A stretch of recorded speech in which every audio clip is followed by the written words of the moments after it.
Asep Channel. Ngaji yuk. 5 tugas suami. Jika engkau bertemu aku begini, berlumpur tubuh dan keringat membasah bumi. Assalamualaikum, Sep. Waalaikumsalam, Pak Haji. Kernaon, Sep? Nyanyi sorangan. Biasa we, Pak Haji. Nuju galon. Mangga calik, Pak Haji. Galau kunaon atuh? Mainnya budak ngora loba galau. Biasa we, Pak Haji. Sareng pun bojo. Sinyi uneh. Cenah mah Asep teh apal tugasna jadi salaki. Apal teu Asep tugasna jadi salaki teh naon? Nu apal teh eta we, Pak Haji. Mere nafkah. Tugasna salaki teh aya 5 Sep. 5 naon, Pak Haji, 5 teh? Nu kahiji, pamajikan teh bere pendidikan anu keukeuh. Maksudna keukeuh teh bere pamajikan akidahna sing kuat, pemahaman agamana sing luas. Mun. Nu kadua naon, Pak Haji?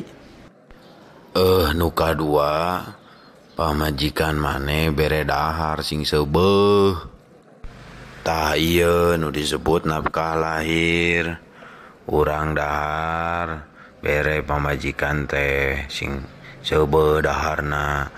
Ulah licik ari salaki seubeuh ari pamajikan anak barang keakan kalaparan. Mohon, Pak Haji. Ari nu katilu naon, Pak Haji? Asa penasaran ye.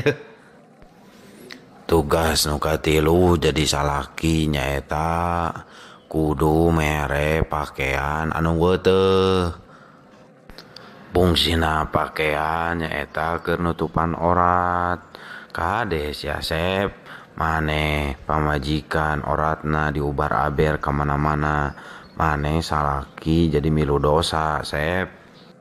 Alah sia. Nya, Pak Haji. Insyaallah, Pak Haji. Nu kaopat, bere pamajikan kumane imah anu pageuh. Tong cicing wae di mitoha. Era maneh teh sok ikhtiar kajen keneh ngontrak cek paribasana ngareuna hirup teh. Ari nu kalima, Pak Haji? Nu kalima ieu nu ngareuna sarean pamajikan maneh sing tepi kareuneuh. Iya, Pak Haji mah aya wae. Tugasna salaki teh ieu mere nafkah batin. Pamajikan teh kudu diperhatikeun, bere perhatian, kasih sayang. Ulah diantep wae komo dibomorekeun mah. Nya oge ketang, Pak Haji. Benar. Pidoana we, Pak Haji, mudah-mudahan keluarga Asep sing jadi keluarga anu sakinah, mawadah, warohmah, wangeunah, Pak Haji. Amin.